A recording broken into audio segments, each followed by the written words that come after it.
La question de la souveraineté alimentaire se pose toujours avec acuité dans l'espace UEMOA, soit 20 ans après la mise en œuvre de la politique agricole de l'Union.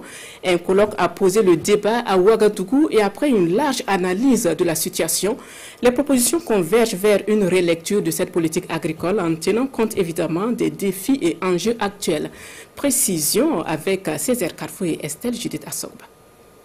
Nourrir la population de l'espace UEMOA en pleine croissance et de plus en plus urbaine, accroître la production agricole de façon durable et prévisible face aux chocs climatiques de plus en plus récurrents et réduire la pauvreté en milieu rural, ce sont là les ambitions des chefs d'État de l'Union en adoptant en 2001 la politique agricole de l'Union.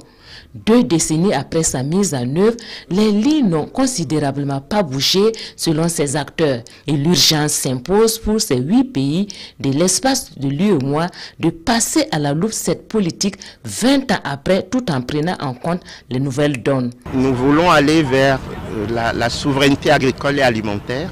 3 grands défis structureront nos travaux. Tout d'abord, le défi du référentiel technique. Comment l'enrichir ? Comment accroître la production, pas seulement par l'extension des surfaces, mais par l'accroissement de l'intensification. Donc ça suppose tout le travail de recherche sur les variétés, tout le travail de suivi des itinéraires techniques, la question de la maîtrise de l'eau. Un deuxième défi qui est le défi de l'institutionnel. Comment promouvoir les arrangements institutionnels, l'accès au crédit, l'accès à l'assurance.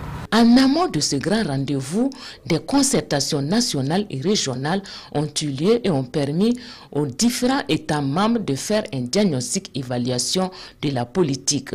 Du côté du Burkina Faso, beaucoup d'acquis sont engrangés. L'initiative présidentielle Un enfant, un repas. Il y a également un plan de réponse de soutien à l'insécurité alimentaire pour ce qui concerne les personnes vulnérables. Et tout dernièrement, c'est le lancement de l'offensive agro-pastorale et halieutique 2023-2025. Ces différentes concertations constituent ainsi des étapes majeures entrant dans le cadre de la relecture de la politique agricole de l'Union et l'adoption d'une nouvelle politique agricole au sein de l'UEMOA.